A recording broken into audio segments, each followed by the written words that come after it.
Hello hello hello live అయిందా? అయింది 5 సెకండ్లు అయింది. నేను కళ్యాణ్ బ్రో అక్కడ చూసుకుంటున్నాం. సో నాకు మొన్న పిటిషన్ వచ్చింది. చాలామందికి తెలుగు రాష్ట్రాల్లో చాలా క్వశ్చన్స్ ఉన్నాయంట మిమ్మల్ని అడగడానికి. అది వాళ్ళకి ధైర్యం సరిపోక మ్యాట్కి పంపిస్తే మనోజ్ అశోక్ని మాట్లాడాను. వాళ్ళు మాకు ధైర్యం లేదు మామ, నువ్వే చేసుకొని నన్ను పంపించారు. సో ఈ క్వశ్చన్స్ నావి కాదన్నా, అడిగేది మాత్రం నేనే. నాకు ఈ క్వశ్చన్ సంబంధం లేదు. ఫస్ట్ క్వశ్చన్, అసలు మీకు మీడియా మీద ఎందుకన్నా కోపం అని ఉంది? మీడియా మీద కోపం ఏం లేదే. ఇప్పుడు అంటే మీడియాతో ఇప్పుడు నా Q&A సెషన్స్ కానీ నా ఇంటరాక్షన్స్ అన్నీ ఫన్ టోన్లోనే అవుతాయి. ఇప్పుడు వాళ్ళు ఏదన్నా ఎటకారంగా అడిగితే నేను వాళ్ళు ఎటకారంగా చెప్తాను, అంతే తప్పితే మనకేముంటుంది మీడియాతో విరోధం. ఈ ఆన్సర్ అలాగే ఉంచుతాను. నీకేమనిపిస్తుంది, వంశీలకి మీడియా అంటే కోపం ఉందా లేదా? లేదనిపిస్తుంది. అంటే కొంచెం వాళ్ళతో ఆడుకోవడం ఇష్టం లేదు అని చెప్పకపోతే నెక్స్ట్ వీక్ సితారో సినిమా లేదు, అదే కదా? అట్లే లేదు. లేదు మామ, అంటే కొన్నిసార్లు మీడియాని అప్రిషియేట్ చేసిన కానీ అట్లాంటివి కూడా ఉన్నాయి. బట్ కానీ ఎక్కువ తిట్టినట్టే ఉంటుంది అన్న. తిట్టినట్టే ఉంటుంది అంటే ఇప్పుడు వాళ్ళు అడిగిన క్వశ్చన్ కదా మనం ఆన్సర్ సమాధానం చెప్తాం. ఇప్పుడు వాళ్ళు ప్రేమగా క్వశ్చన్ అడిగితే మనం ప్రేమగానే సమాధానం చెప్తాం. వాళ్ళు ఏదన్నా వెరైటీగా అడిగారు అనుకో, మనం అలా వెరైటీగా చెప్పకపోతే అనవసరంగా మనం వాళ్ళకి దొరికినట్టు అవుతుంది. ఇది నా క్వశ్చన్ కూడా అన్న, చాలా పర్సనల్ ఇంట్రెస్ట్ ఉంది. మొన్న బోనీ బాబాయ్తో ఏదో ఇన్సిడెంట్ ఒకటి జరిగింది. ఒక ఇంటర్వ్యూలో మీరు ఆయన్ని ఇలా డిస్రెస్పెక్ట్ఫుల్గా మాడారని ఇలా చాలామంది చెప్తున్నారు. అసలు అక్కడ ఏం జరిగింది? అసలు అది ఏం జరిగిందని పక్కన పెట్టు, జాన్వీ కపూర్ లాంటి కూతుర్ని కానీ ఆయనతో ఎవడన్నా గొడవ పెట్టుకుంటాడా? అసలు ఎవడన్నా గొడవ పెట్టుకుని కానీ ఆయన ఏమన్నా అంటాం కానీ జరుగుతుందా? అది కూడా ఆలోచించకుండా, ఆ కామన్ సెన్స్ లేకుండా మీడియాలో అందరూ నేను బోనీ కపూర్ గారిని డిస్రెస్పెక్ట్ చేశాను అంటున్నారు. అసలు కామన్ సెన్స్ మిగతా ఇష్యూ అంతా పక్కన పెట్టు, జాన్వీ కపూర్ లాంటి అమ్మాయిని ఫాదర్ ఆయన ఎవడన్నా డిస్రెస్పెక్ట్ చేస్తాడో చెప్పు. ఇంకా అర్థమైంది నీకు ఆన్సర్, ఇంకా దానికంటే ఏముంటుంది? కరెక్ట్, చాలా వ్యాలిడ్. కానీ ఒకటైతే నిజమన్నా, ఆ ఇన్సిడెంట్ జరిగిన తర్వాత బాలీవుడ్ మీడియా వాళ్ళు మీ గురించి చాలా నెగిటివ్ అన్నా సరే, తెలుగు రాష్ట్రాలు మిమ్మల్ని రేంజ్లో పొగిడారన్నా. ఇదైతే నేను అబ్జర్వ్ చేశాను. అప్పుడు మీడియాతో పాజిటివ్, అప్పుడు మీడియా అంతా పాజిటివ్ అయింది. అది అలా ఇవాళ ఆల్సరని చాలా మంది వెళ్ళారు. అదే ఒక పాజిటివ్ తీసుకుందాం మనం. మామూలుగా మీకు ఇప్పుడు సప్తసాగర్ దాచేలో లాంటి సాడ్ సినిమాలు నచ్చమంటారు కదన్నా, అది ఎందుకు నచ్చవు మీకు? నాది ఒకటే ప్రిన్సిపల్, లైఫ్లో ప్రతివాడికి చాలా కష్టాలు ఉంటాయి కదా. వాడి పర్సనల్ లైఫ్లో కష్టాలు లేవు అని చెప్తే మనం అది కష్టాలు లేవు అని ఏదైనా మనిషి చెప్తే ఇంకా దేవుడి కింద లెక్క ఆయన. అలాంటి దేవుళ్ళని కొంచెం పక్కన తీసి పెడితే ఎవరికైనా లైఫ్లో ఉన్న ప్రాబ్లమ్స్ ఉంటాయి, అందరికీ అవి ఉంటాయి. కాబట్టి ఆ ప్రాబ్లమ్స్ని మర్చిపోవడానికి ఒక 2 hours థియేటర్లోకి వస్తాం. థియేటర్లోకి వచ్చినప్పుడు మాక్సిమం నవ్వించడమో, లేకపోతే పెద్ద హీరో సినిమా తీసినప్పుడు ఆ హైస్ ఇవ్వడమోతో ఉంటే వాళ్ళు సాటిస్ఫై అవుతారు కదా. వాళ్ళని లోపలికి పిలుచుకుని కూడా మన కష్టాలు చెప్పి వాళ్ళు ఏడిపించడం ఎందుకు అన్న ఉద్దేశం, అంతే తప్పితే అవి నచ్చవు అంటే ఆ ఉద్దేశంలో నచ్చవు. అలా చూసుకుంటే Jersey cinema is not all entertainment comedy ఉండే సినిమా కాదు. It is the heart hitting story of a failed man, a failed cricketer. ఆ లెక్కను చూసుకుంటే even that is a story about a sad man. Sad man కాదు, the way we ended గౌతమ్కి Jersey cinema కూడా ఇది నన్ను చాలామంది నేను సప్తసాగర్ గురించి అడిగినప్పుడు అన్నారు, జెర్సీ ఎలా ఎండ్ చేసామంటే సన్ వచ్చి ఫాదర్ గురించి మాట్లాడుతున్నప్పుడు నేను చాలా ప్రౌడ్గా చెప్తున్నాను మా నాన్న గురించి. మా నాన్న ఫైట్ చేస్తూ హెల్త్ ఇష్యూ వల్ల ఇలా జరిగింది మా నాన్నకి, అంతే తప్పితే మా నాన్నకి అలా జరిగిందని నేను ఎప్పుడు బాధపడలేదు. మా నాన్న ఫైట్ చేస్తూ ఇది చేసాడు, అలా ఒక ప్రౌడ్ మూమెంట్లో హ్యాపీ ఎండింగ్ చేసాం మనం దానేమో ఒక ఫెయిల్డ్ క్రికెటర్ లాగా, ఒక సక్సెస్ఫుల్ క్రికెటర్ లాగా ఇండియన్ టీమ్కి సెలెక్ట్ అయిన ఒక సక్సెస్ఫుల్ క్రికెటర్ స్టోరీ లాగానే ప్రొజెక్ట్ చేసి ఎండ్ చేసాం దాన్ని ఒక హ్యాపీ ఎండింగ్తో. సో ఆ హైతోనే బయటకు వస్తారన్న ఆడియన్స్, బాధతో కాకుండా. ఇప్పుడు అదే ఈ మధ్య చాలా ఫేమస్ అయింది, మీరు స్టోరీలో లాజిక్స్ ఇలాంటి తొక్కతో లాంటివి అవసరం లేదు అంటారు కదా. అంటే మీరు జనరల్లీ ఏ సినిమా మీ దగ్గరకు వచ్చినా, ఏ స్టోరీ వచ్చినా సరే మీరు అలాగే ఆలోచిస్తారా? లేదా మళ్ళీ ఇది ఒక పెద్ద హీరో సినిమా కాబట్టి కొంచెం జాగ్రత్తగా ఉండాలి, లేదా కొత్త యూత్ సినిమా కాబట్టి ఎక్కువ వరి అవ్వక్కర్లేదు అనే పాయింట్ ఆఫ్ వ్యూ ఏమైనా ఉంటుందా? ఇప్పుడు మ్యాడ్ తీస్తున్నామా, లక్కీ భాస్కర్ తీస్తున్నామా అనేది నాకు తెలుసు కదా. ఇప్పుడు లక్కీ భాస్కర్ సినిమాలో ఇప్పుడు స్టోరీ ఏంటి, ట్విస్ట్లు ఎలా రివీల్ అవుతున్నాయి, ఆ సస్పెన్స్ రన్ అవుతుందా లేదా, కాన్ సినిమా తీస్తున్నప్పుడు లాజిక్స్ అన్ని కరెక్ట్గా ఉన్నాయి లేదా, సినిమాటిక్ లిబర్టీస్ తీస్తున్నామా లేదా, అవన్నీ ప్రాపర్గా చూసుకుంటాం. అదే మ్యాడ్ స్క్వేర్ తీస్తున్నప్పుడు అంటే ఇప్పుడు మనం సస్పెన్స్ థ్రిల్లర్ సినిమా తీయట్లేదు, మనం రివీల్ చేసిన పర్లా, ఇప్పుడు ఒక ఫన్ టోన్ సినిమా తీస్తున్నాం, ఒక లాజికల్ అవసరం లేదు. ఇప్పుడు ముగ్గురు కుర్రాళ్ళు నవ్వించారా లేదా అనేది ప్రయారిటీ మనం ఆ సినిమా తీస్తుంది దానికి. ఇప్పుడు ఈ సినిమాలో కూడా ముగ్గురు ఇంజనీరింగ్, ఇప్పుడు నేను ఇంజనీరింగ్ చదువుకుని బాగుపడింది ఏం లేదు, ఇంజనీరింగ్ సంబంధించిన ఉద్యోగం నేను పెద్ద చేసింది ఏం లేదు. సో అలా నాతో పాటు ఒక ముగ్గురు కుర్రోళ్ళు ఇంజనీరింగ్ చేసి ఎందుకు పనికిరాని ముగ్గురు కుర్రోళ్ళు వాళ్ళ ఫ్రెండ్ పెళ్ళికి వెళ్ళి వాడి జీవితంతో ఎలా ఆడుకున్నారు, అక్కడి నుంచి టైంపాస్కి 4 అబ్బాయిలు కలిసి గోవా వెళ్తే ఏం చేస్తారు, గోవా వెళ్ళినప్పుడు సినిమా కాబట్టి ఎంతసేపు వాళ్ళు గోవాలో చేసి చూపించకుండా ఒక చిన్న చూపించాలి కాబట్టి ఒక చిన్న క్రైమ్ యాంగిల్ పెట్టాం. మళ్ళీ క్రైమ్ యాంగిల్ పెట్టాము కదా, నా క్రైమ్ యాంగిల్ ఏంటి సిల్లీగా ఉంది ఇది ఏదైనా రేపు రివ్యూలు రాయడానికి కూడా లేదు. నేనే చెప్తున్నా క్రైమ్ యాంగిల్ చాలా సిల్లీగా ఉంటుంది, అది కూడా కామెడీ కోసం పెట్టిన క్రైమ్ యాంగిలే. కథ ఒక లేయర్ ఉండాలి కాబట్టి క్రైమ్ యాంగిల్ పెట్టాం, అది సిల్లీగానే ఉంటుంది. దానికి కూడా లాజిక్ లేతికి అదేంటి స్ట్రెంత్ లేదు క్రైమ్ యాంగిల్లో, లేకపోతే వెనకాల డెప్త్ లేదు. డెప్త్ లేదు. ఒక 4 కుర్రాళ్ళు గోవా వెళ్ళి టైంపాస్ చేసి ఎంజాయ్ చేస్తూ చేసిన ఫన్నుని నెక్స్ట్ హై యాంగిల్లో తీసుకెళ్ళి ఒక హై ఎండ్లో చిన్న క్రైమ్ యాంగిల్ పెట్టి దాన్ని ఫన్ టోన్ చేసాం. వీళ్ళంతో పాటు ఈసారి ఎలా చేశారని. ప్లస్ ఎప్పుడు మ్యాడ్ది ఒక విషయం చెప్దాం అనుకున్నాను నేను. యాక్చువల్లీ ఒక 4 అబ్బాయిలు అంటే ఫన్ యూత్ సినిమా అంటే అమ్మాయిలతో కలిపి అమ్మాయిల మీద కామెడీ లేకపోతే అమ్మాయిలతో చేసే అన్నీ చూస్తున్నాం కదా. ఇది మ్యాడ్ స్క్వేర్ ఎలాంటి సినిమా అంటే ఎక్కువ ఒక జనరల్గా మనం ఒక 4 అబ్బాయిలు ఉంటేనే ఎక్కువ టైంపాస్ అవుతుంది మనకి బేసిక్గా కూడా. సరే గ్యాంగ్లో అమ్మాయి ఉన్నా లేకపోయినా లవర్ అనే యాంగిల్ పక్కన పెడితే ఒక 4 అబ్బాయిలు కూర్చుంటే ఎక్కువ టైంపాస్ చేస్తారు. ప్లస్ స్ట్రెస్ రిలీఫ్ కూడా చాలా. 4 అబ్బాయిలు కూర్చొని మాట్లాడుకుంటే ఫ్రెండ్స్ అంతా. అలానే ఒక 4 అబ్బాయిలు ఎంత ఫన్ చేశారు, ఆ 4 అబ్బాయిలు చేసిన ఫన్ ఎంత బాగుంటుంది అనేది ఒక ప్రాపర్ కామెడీ ఫిల్మ్ తీసాం మనం. సో ఇట్లాంటి సినిమాలకు లాజిక్లు ఎతికితే కూడా ప్రాబ్లం అవుతుంది. ఇప్పుడు ఏంటి కళ్యాణ్ నా పెట్టిన క్రైమ్ యాంగిల్ ఏంటి అంత సిల్లీగా ఉందని నేనే అన్నాను అనుకో, అన్న మనం ఏమైనా ఓషన్స్ లెవెన్ తీస్తున్నాం అన్న అని అడిగాడు.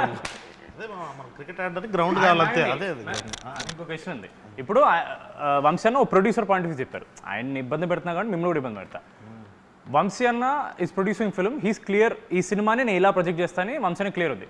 But as a writer director మనకి ఎప్పుడు ఒక రైటర్ డైరెక్టర్ అరే కథ లేదు అంటే లోపల ఆబ్వియస్లీ నేను ఇంత రాశాను కదా ఫీలింగ్ ఉంటుంది. మీ పాయింట్ ఆఫ్ వ్యూ ఏంటి? ఇప్పుడు సినిమాలో కథ రాసావా కళ్యాణ్? కామెడీ రాసావా కథ రాసావా? కామెడీ అంటే ఇప్పుడు అన్న చెప్పినట్టు అదే అన్న మన క్రికెట్ ఆడడానికి గ్రౌండ్ కావాలంతే, ఆ గ్రౌండే స్టోరీ.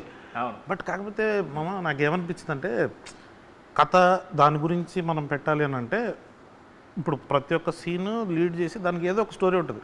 ఇప్పుడు అన్న ఇందాక స్టోరీ చెప్పినట్టు 3 ఫ్రెండ్స్ వచ్చారు, పెళ్ళికి వచ్చారు, అక్కడ నుంచి వెళ్ళారు, దేంట్లో ఇరుక్కున్నారు, బయట పడ్డారు. So Jathi Ratnalu similar kind of కథే, డీజేటీలో సిమిలర్ కైండ్ ఆఫ్ కథే. కాకపోతే మన దాంట్లో యూనిక్నెస్ ఏంటంటే బెస్ట్ ఫ్రెండ్స్, వాళ్ళ ఫ్రెండ్స్ గుర్తొస్తారు. అరే ఏంద్రా ఇల్లు ఇంత చిల్లర నా కొడుకులు అని చెప్పి వాళ్ళు కాసేపు నవ్వుకోవాలి, ఎంజాయ్ చేయాలి. ఇప్పుడు చిల్లర నా కొడుకులు అన్నాడు కదా, నేను అంటే బాగుండదేమో అని నేను ఆగాను. కానీ అంటే ఒక 3 చిల్లర ఎదవలు చేసే అంటే ఇప్పుడు బేసిక్గా ఎవరిలో అయినా చిల్లర ఎదవ ఉంటాడు. అందరూ పాష్గా లేకపోతే డిగ్నిఫైడ్గా గోవా వెళ్ళి డిగ్నిఫైడ్గా ఉండడానికి గోవా వెళ్ళక్కర్లేదు కదా. ఇప్పుడు గోవానో బ్యాంకాక్ వెళ్ళి డిగ్నిఫైడ్గా ఉన్నాం అంటే వినటానికి కూడా అసహ్యంగా ఉంటుంది, చెప్పిన వాళ్ళు కూడా నమ్మరు. సో ఆ సెన్స్లో వాళ్ళు చేసిన ఫన్ చూడటానికి రావాలంతే.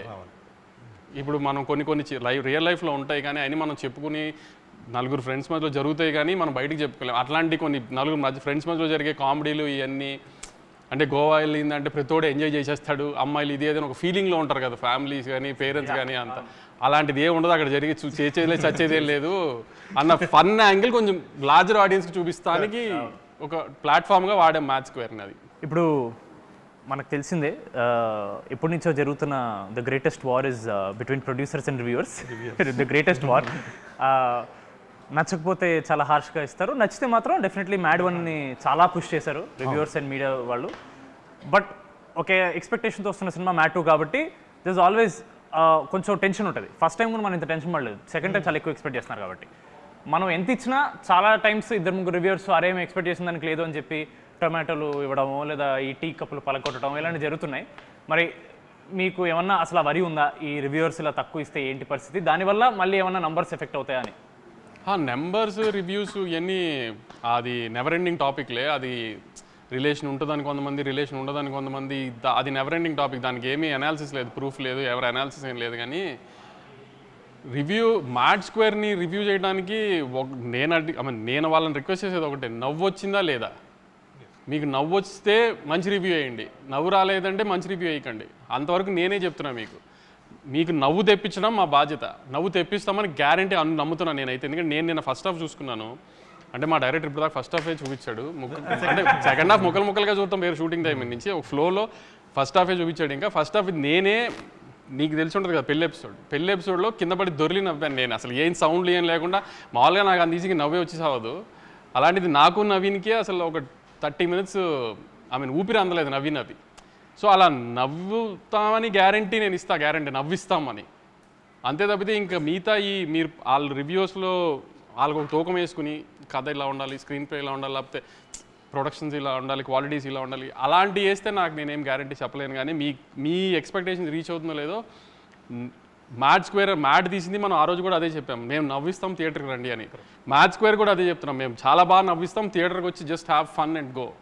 అది నేను గ్యారంటీ ఇస్తున్నా. సమ్మర్లో పిల్లలందరికీ ఎగ్జామ్స్ అయిపోయిన తర్వాత హ్యాపీగా ఫ్రెండ్స్ అందరూ కలిసి సినిమాకి వచ్చి నవ్వుకుని వెళ్ళండి. అది నేను గ్యారంటీ ఇస్తున్నాను. మీకు బాగా నవ్వు వస్తే మంచి రివ్యూ వేయండి, మీకు అంతగా నవ్వు రాలేదంటే అప్పుడు మీ ఇష్టం వచ్చిన రివ్యూ మీరు వేయండి. లేకపోతే లాస్ట్ టైం లాగా నవ్వు రాకపోతే ఈ క్వశ్చన్ అడుగుతున్నాను.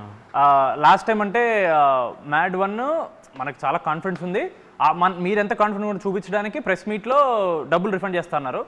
మనం మ్యాడ్ 2కి చేసినప్పుడు ఏమనలేదు, దాని మీద చాలామంది అదేంటి వంశీ గారు ఏమనలేదు, సార్ భయపడుతున్నారా, ఇలాంటివన్నీ వచ్చాయి. ఎందుకు ఏమనలేదు? మీరు అనడం వల్ల ఏమైనా ఇంపాక్ట్ ఉంటుందా, అనకపోవడం వల్ల ఏమైనా ఉంటుందా? అనకపోవటం మూలాన అంటం మూలాన ఇంపాక్ట్ ఉంటుందో లేదు, కానీ ఆ రోజున you're all new boys, new director, I was making a small film. I wanted to project in that way that I made a very good small film అని జనానికి చెప్పడానికి. అంటే నేను సినిమా చూసుకున్నాను, నాకు బాగా తెలుసు సినిమా గురించి. సో మనం అనుకున్నది సినిమా గురించి జనానికి కన్వే చేయడానికి నేను ఒక సినిమా తీశాను. నవ్వు వచ్చే సినిమా, మీకు గ్యారంటీగా నవ్వు వస్తుంది, దయచేసి సినిమా చూడండి, మీకు నవ్వు రాకపోతే నేను డబ్బులు వెనక్కి ఇస్తానని చెప్పా. ఇప్పుడు జనంని నాకు నువ్వు అన్నట్టు జనమే ఒక నవ్వు కామెడీ సినిమాని నమ్మి ఆ నమ్మకంతో వస్తున్నారు. ఆ నమ్మకాన్ని గ్యారంటీ నిలబెట్టుకుంటాము. లేదంటే మీకు ఎలాగో నన్ను ట్విట్టర్లో తిట్టడం బాగా అలవాటు, ఈసారి మళ్ళీ ఇంకొక డోస్ పెంచి తిడుతురు కానీ అంతే తప్పితే. కానీ మీరు డిసప్పాయింట్ అయ్యే సమస్య లేదు. నవ్వటానికి థియేటర్కి రండి, హ్యాపీగా నవ్వి పంపిస్తాము, గ్యారంటీగా నవ్వించి పంపిస్తాము. లేదంటే యాస్టీస్ మీరు అన్న ట్విట్టర్లో ఎప్పుడైనా తిట్టుకోవచ్చు. ఇంకా వంశీనే కదా మిమ్మల్ని కొంచెం గ్రిల్ చేద్దామని. మామూలుగా బయట మన ప్రెస్ మీట్ చూసినా చాలామంది ఇలా టాక్ ఉంది, కళ్యాణ్ శంకర్ కాంపౌండ్ అంటే సితారానే, దాన్ని బయట సినిమాలు చేయడు అని బయట టాక్ వస్తుంది. దానికి మీ రిప్లై? బయట మాట్లాడదామా? లేదు, అన్నతో కంఫర్ట్గా ఉంటుంది, ఏది కావాలంటే అది ఇచ్చేస్తాడు, చేసుకోమంటాడు, తర్వాత తిడతారన్న మళ్ళీ కాన్ఫిడెంట్గా చెప్పేసి అన్నను అడుగుతా. అంటే అన్నను అడిగినా చిన్నబాబు సార్ ఉంటారు కదా అక్కడ, పెద్ద బాస్, బిగ్ బాస్ ఉంటారు, ఆయన డిసైడ్ చేస్తారు నెక్స్ట్ ఏం చేయాలి ఏంటంటే. కంఫర్టబుల్గా ఉంది మామ, అంటే ఏం కావాలంటే చేయొచ్చు అన్నప్పుడు. సితారా అంటే ఎక్కువ మీ పేరు పడుతుంది, but even Chinnababu garu is one of the backbones for Sithara, just like for Haarika Hassine. ఒక స్టోరీ వచ్చి ఒకవేళ అది మీకు నచ్చి సార్కి నచ్చపోయినా, సార్కి నచ్చి మీకు నచ్చపోయినా, ఆ ఫైనల్ డెసిషన్ అనేది ఎవరు తీసుకుంటారు, లేదా మీరిద్దరు ఎలా డిస్కస్ చేసుకుంటారు? ఒక స్టోరీని వచ్చినప్పుడు మీరు కాల్ చేసి ఇలా బాబాయ్ ఇలా స్టోరీ వచ్చింది బాగుంది అని అలా డిస్కషన్ ఏం జరుగుతుంటుందా? అంటే ఎప్పుడంతే, ఇప్పుడు కళ్యాణ్ ఫస్ట్ వచ్చి కలిసినప్పుడు వేరే కథ చెప్పాడు, సినిమా కథ, అది తీద్దాం అనుకున్నాం, అది కొంచెం డిలే అయిందని. ఒక కాలేజ్ పిల్లల సినిమా చేద్దాము అంటే సరే చేసేద్దాం, ఒకసారి ఐడియాగా చెప్పాడు, ఐడియా బాగుంది, బాబాయ్కి వెళ్ళి చెప్పి బాబాయ్ ఓకే అనుకుంటే చేసేద్దాం, అయిపోయింది అంతే. So simple process. ఏదన్నా ముందు నేను వింటే ఆయన తర్వాత విన్నా, లేదా నువ్వు వింటే కాన్ఫిడెంట్గా ఉంటే వెళ్ళిపోవాలి, లేదంటే ఇట్లాంటి సినిమాలు ఆయన జడ్జ్మెంట్ బెటర్గా ఉంటుంది అనుకుంటే ఆయనకే పంపించేస్తా. సో ఆయనే ముందు డెసిషన్ తీసేసుకుంటారు తీసుకుందామా లేదా అని. ఒకవేళ డిసగ్రిమెంట్ అయితే ఆపిన సినిమాలు కూడా ఉన్నాయి. ఓకే, ఇప్పుడు ఫస్ట్ టిల్లు వచ్చింది, దాంతో టిల్లు స్క్వేర్ అని ఈ సీక్వెల్స్కి కొత్త టైటిల్ లాగా టిల్లు 2 కాకుండా టిల్లు స్క్వేర్ అని కొత్త ఒక ఐడియా వచ్చింది. దాని తర్వాత we followed the same sentiment for mad square. ఇప్పుడు కింగ్డమ్ బయట టాక్ నడుస్తుంది 2 parts అని, ఒకవేళ సెకండ్ పార్ట్ వస్తే కింగ్డమ్ స్క్వేర్ అని పెడతారా? కింగ్డమ్ అది రూమర్ కాదు, అది యాక్చువల్లీ కథే 2 parts కథ. అది అలా సెకండ్ పార్ట్ తీయాలి అని ఈ కథను పెంచి ఫస్ట్ పార్ట్ చేసింది కాదు. ఇక్కడ దాకా నాకు గౌతమ్ చెప్పింది మనం తీసిన సినిమా పార్ట్ 1 అండి, ఇక్కడ దాకా ఈ కథ, దాని తర్వాత పార్ట్ 2 అని దాని స్క్రీన్ ప్లే వేరు ఉందండి ఇది అని చెప్పాడు క్లియర్గా. సో అది స్క్వేర్ పెడదామా కింగ్డమ్ 2 పెడదామా ఏంటి అనేది దాని రిజల్ట్ రేంజ్ చూసి దాన్ని బట్టి డిసైడ్ చేస్తాం. మనం సితారా పేజ్లో ఏ పోస్ట్ వచ్చినా సరే 100 పోస్టుల్లో 90 పోస్టులో వీడియో 12 వీడియోలు ఉంటాయి. అది చూసినప్పుడు మీకు ఏమన్నా ప్రశ్న అనిపిస్తుందా అన్న? ఇప్పుడు మీరు సినిమా చూసారు ఇప్పటి వరకు చేసింది? చూసి ఎలా ఉందో అది? నాకు అడిగావు కదా కథలో లాజిక్లు కావాలి, ఇది అని లాజిక్లు, స్క్రీన్ ప్లేలు, గ్రాండియర్, యాక్షన్, ఇట్లా ఒక టిక్ బాక్సెస్ ఉంటాయి కదా రివ్యూవర్స్కి కానీ ఆడియన్స్కి కానీ ఒక ఇది అని. అట్లాంటి టిక్ బాక్స్లు ఎన్ని పెట్టుకున్నా కింగ్డమ్కి టిక్ చేస్తాం. అట్లాంటి సినిమా నుంచి అవి ఎక్స్పెక్ట్ చేయండి, ఇట్లాంటి సినిమా నుంచి కామెడీ సినిమా కామెడీ ఎక్స్పెక్ట్ చేయండి, లాజిక్లు వద్దు, కథలు వద్దు. సో డిఫరెన్స్ ఉంటుంది కదా అలా. అలాంటివి కావాలి, అలాంటి రోస్టింగ్ నన్ను చేయాలనుకున్నా, డైరెక్టర్ని చేయాలనుకున్నా, కథల గురించి, స్క్రీన్ ప్లే గురించి డౌట్స్ అవన్నీ మేతట్టేది పెట్టుకున్నాం. మీరు ఎన్ని రకాల డౌట్స్ పెట్టుకుని వచ్చినా, ఎన్ని రకాలుగా మమ్మల్ని రోస్ట్ చేద్దామని వచ్చినా దొరకకున్నట్టుగా తీసాం ఆ సినిమాని. అంత హైలో ఉంటుంది ఆ సినిమా. సో అట్లాంటి డిస్కషన్స్ అప్పుడు పెట్టుకోవచ్చు. ఇప్పుడైతే నవ్వుకుంటానికి రండి, నవ్వించి పంపించే గ్యారంటీ మాది అది షార్ట్గా చెప్తున్నాం మళ్ళీ. అది సితారలో వంశీ గారు ఇలా పర్టికులర్గా ఓన్లీ పెద్ద హీరోలతో చేస్తారనే క్లియర్గా మిత్ బ్రేక్ అయిపోయింది. కొత్త కొత్త హీరోలు వస్తున్నారు, కొత్త కొత్త హీరోయిన్స్ వస్తున్నారు, డైరెక్టర్స్ వస్తున్నారు. ఇప్పుడు నాగవంశీ అనే అతను does he work on combinations or does he work on కథ నమ్మితే వెళ్ళిపోవడమా, లేదా కాంబినేషన్ వర్కౌట్ అవుతుంది నమ్మి వెళ్ళిపోతారా సితారా? కొన్ని మాస్ పెద్ద కమర్షియల్ హీరోల్ది వీ ట్రస్ట్ ద కాంబినేషన్స్. దాని తర్వాత ఏదన్నా కంటెంట్ నేను నమ్ముకుని వెళ్ళటమే. ఈ లాస్ట్ 2 yearsలో అన్ని కంటెంట్ నమ్ముకుని వెళ్ళినాయే కదా అన్నీ. Even when we made mass film like Daaku Maharaj also content మీద, మేకింగ్ మీద, టెక్నికల్ వాల్యూస్ మీద ఎక్కువ స్ట్రెస్ చేసాం. సో ఏదన్నా ఈరోజు తెలుసు కదా రోస్టింగ్ ఎలా ఉంటుందో ట్విట్టర్లో, అందుకని ఆటల్లో ఎంత జాగ్రత్తగా ఉంటే అంత బెటర్ అనేది ట్రై చేస్తున్నాం. అప్కమింగ్ డైరెక్టర్స్లో మీకు ఇప్పుడు you keep watching all content అన్న, అదే మాకు తెలుసు మీరు వెబ్ సిరీస్ కానీ సినిమా కానీ వెబ్ ఫిల్మ్ అన్నీ చూస్తారు. అప్కమింగ్ డైరెక్టర్స్లో if you have to pick 3, నాకు వీళ్ళు ఎంత నచ్చారంటే కథ ఏంటో వినకుండా నేను సినిమా ఓకే చేస్తాననే కాన్ఫిడెన్స్ క్రియేట్ చేసిన ఒక 3 డైరెక్టర్ పేరు. మనతో పనిచేసిన వాళ్ళ బయట వాళ్ళ కొత్త వాళ్ళు అన్న, మనతో ఇంకా పనిచేయని వాళ్ళు. ఆదిత్య వెరీ ప్రామిసింగ్ కథ నేను విన్నాను. Aditya very promising. ఆమె కొత్త డైరెక్టర్ కాదు కానీ ఆమె అనుదీప్ సినిమా మాత్రం this time audience will be surprise. Usually Anudeep cinema Prince కొంచెం సరిగా అనుకున్న రేంజ్లో ఆడపోవడం వలన అనుదీప్ దాని తర్వాత కొంచెం గ్యాప్ వచ్చింది. కానీ అనుదీప్ సినిమా రిలీజ్ అయిన తర్వాత మాత్రం trade and audience will be surprised. I mean బయటది నేను అంతగా ఇంకా ఏం అనిపించలేదు, కానీ మన కాంపౌండ్లో ఇంకా వర్క్ చేయాల్సిన సినిమా, రిలీజ్ అవ్వాల్సిన సినిమాలో మాత్రం మీరు Aditya will be a surprise and Anudeep's next film will be a surprise. అదేనా ఇప్పుడు జనరల్గా పోయిన 2-3 ఫెస్టివల్స్కి మీకు ఆపోజిట్గా కొన్ని సింపతి కార్డ్స్ వర్కౌట్ అయ్యాయని చాలామంది ఇలా మీడియాలో అడిగారు మిమ్మల్ని. దానికి మీరు అవన్నీ మీరు పట్టించుకున్నారు. బట్ ఏమన్నా మనం కంపారిటివ్లీ మనది ఆబ్వియస్లీ అంత పెద్ద సినిమా కాదు, వేరే సినిమాలు కంపేర్ చేస్తే మనం ఏమైనా అలా సింపతి కార్డ్ ఏమైనా వాడుకోవచ్చు? అంటే ఈసారి యాక్చువల్లీ నేను అనుకున్నా ఏదైనా సింపతి కార్డ్ ట్రై చేద్దామని. నిన్న మొన్న నీకు చూసావు లేదో కానీ మా రవణ మైత్రి రవణ విజయవాడ వెళ్ళి మా సినిమా చూడండి, మా సినిమానే చూడండి అని చెప్పాడు. చూసారా మా మైత్రి రవణ ఎంత అన్యాయం చేశాడు మాకు, మా సినిమా చూడొద్దు అని చెప్పాడు, వాళ్ళ సినిమాని చూడమన్నాడు. మీరందరూ ఇది కొంచెం సీరియస్గా తీసుకుని మా చిన్న సినిమాని ఆయన తొక్కేయకుండా మా సినిమా కూడా చూడాలని అని కోరుకుంటున్నాను నేను. కొంచెం దీనికి ఏమైనా సింపతి జనరేట్ అవుతుందేమో చూడండి. కొన్ని దిస్ ఆర్ దట్ అనే ర్యాపిడ్ ఫైర్ అనుకున్నాను. దాని ముందు నెల్సన్ గారిది, ఎన్టీఆర్ గారిది అని ఏదో బజ్ నడుస్తుంది, దాని గురించి ఏమన్నా? ఈ సినిమాలో తారకన్న బామర్ది హీరోనే కదా, తను అడగండి ఒకసారి అయ్యిందా లేదా అని తనకు తెలుస్తుంది కదా. నేను ఇప్పుడే ఫోన్ చేసి అనుకుంటాను. దిస్ ఆర్ దట్ అన్న మీరు చూస్ చేయాలి. గౌతమ్ తిన్నూరి ఆర్ వెంకటలూరి? ఇది ఒకసారి అడిగారు.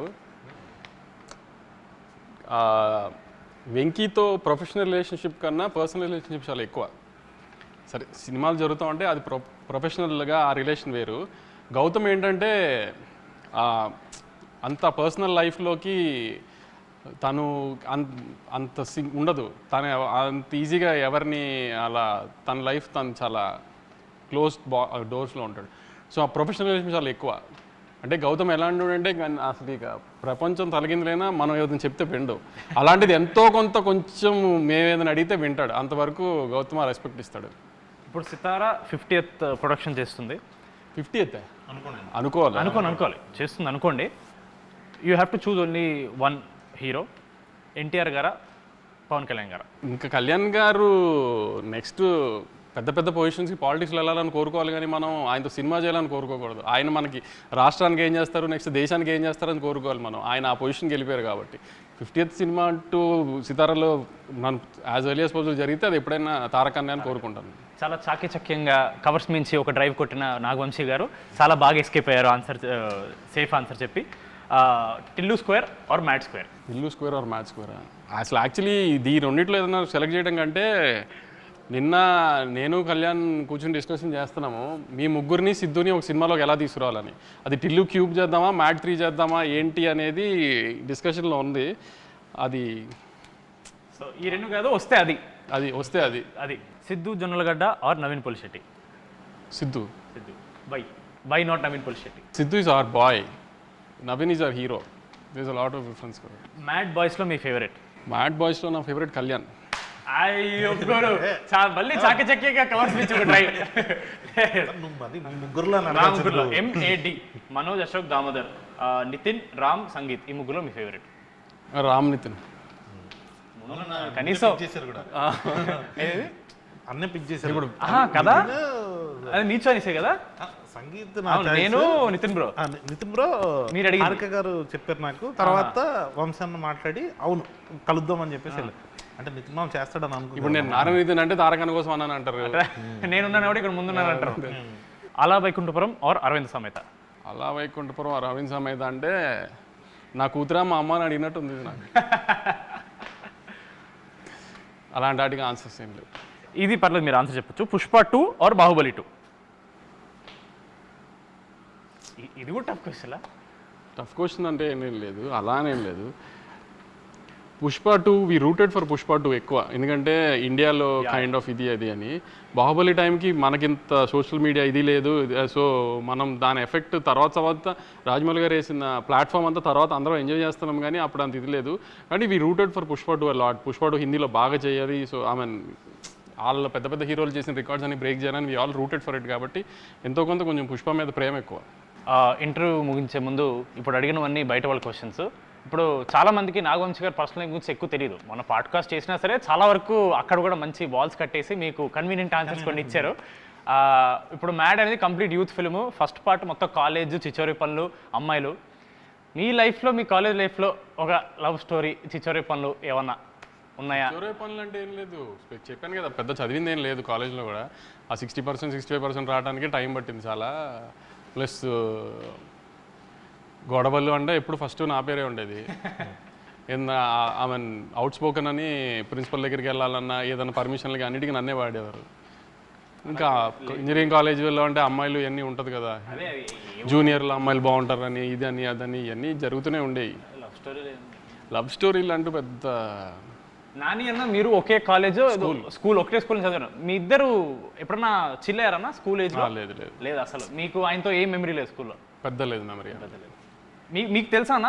నాని సేమ్ సెక్షనే ఇద్దరము, అంటే పెద్ద మెమరీస్ ఏముంటాయి స్కూల్లో చదువుకునేప్పుడు. సో మ్యాడ్కి థియేటర్కి వచ్చినప్పుడు ఏం ఎక్స్పెక్ట్ చేయాలి అని ఒక final words? We promise we deliver, అంతే. అన్నది ఏమంటే మేము కామెడీని ఇస్తామని ప్రామిస్ చేస్తున్నాం. కామెడీ రాకపోతే అప్పుడు మాట్లాడదాం కంపల్సరీ. కామెడీ రాకపోతే మాట్లాడేది లేదు, కామెడీ వస్తుంది డెఫినెట్గా. కామెడీ వస్తుంది, ఆ కామెడీని నవ్వడానికి మాత్రమే రండి. మళ్ళీ మళ్ళీ అదే చెప్తున్నాను. చిన్న క్రైమ్ యాంగిల్ ఉంటుంది సినిమాలో, ఏంటి క్రైమ్ యాంగిల్ ఇంత సిల్లీగా ఉందని నేనే చెప్తున్నా. క్రైమ్ యాంగిల్ సిల్లీగానే ఉంటుంది, అది సిల్లీగా ఉండి మీరు నవ్వుకోవాలని అలా పెట్టాము. దానికి లాజికల్గా సీరియస్ టోన్లో పెట్టలేదు. ఇప్పుడు మనం ఏమీ అది రక్త చరిత్ర లాంటి తీయట్లేదు క్రైమ్ యాంగిల్ సీరియస్గా పెట్టడానికి. సో మనం సిల్లీగా ఉండాలని ఆ సిల్లీ క్రైమ్ యాంగిలే పెట్టాము. అది సిల్లీగా ఉంటుంది అని, అంత సిల్లీగా ఉంది ఏంటని కూడా నవ్వుకుంటారు కూడా. ఎందుకంటే మధ్యలో ఇండియానికి ఎవరు కనుక్కున్నారు, అమెరికాని ఎవరు కనుక్కున్నారు అని కూడా చెప్పాడు మొత్తానికి. సో అలాంటివి కూడా, అలాంటి చిన్న చిన్న సిల్లీవి కూడా ఉన్నాయి, అవన్నీ చూసి నవ్వుకోండి అంతే. లాజిక్లు ఎతకండి, మీరు నవ్వించే గ్యారంటీ మాది. దయచేసి థియేటర్స్కి వచ్చి నవ్వుకోండి సమ్మర్లో. జనాలు ఎవరు నవ్వుకుంటారు. డెఫినెట్లీ రివ్యూర్స్లో ఎవరో ఒకరికి మన సినిమా నచ్చదు, వాళ్ళు ఏదో ట్వీట్ మన సినిమా బాగాలేదని ఏదో పెడతారు. సినిమా రిలీజ్ అయ్యి సక్సెస్ మీట్ తర్వాత మళ్ళీ ఒక ఇంటర్వ్యూ పెట్టుకుని వాళ్ళ ట్వీట్స్ని మనం రివ్యూ చేద్దాం, మనం డైసెక్ట్ చేద్దాం. అప్పటి వరకు March 28th mad square, only in theatres. మీరు ఒకసారి చెప్పండి. March 28th mad square. ఇప్పుడు దాకా నేను అదేగా చెప్పాను.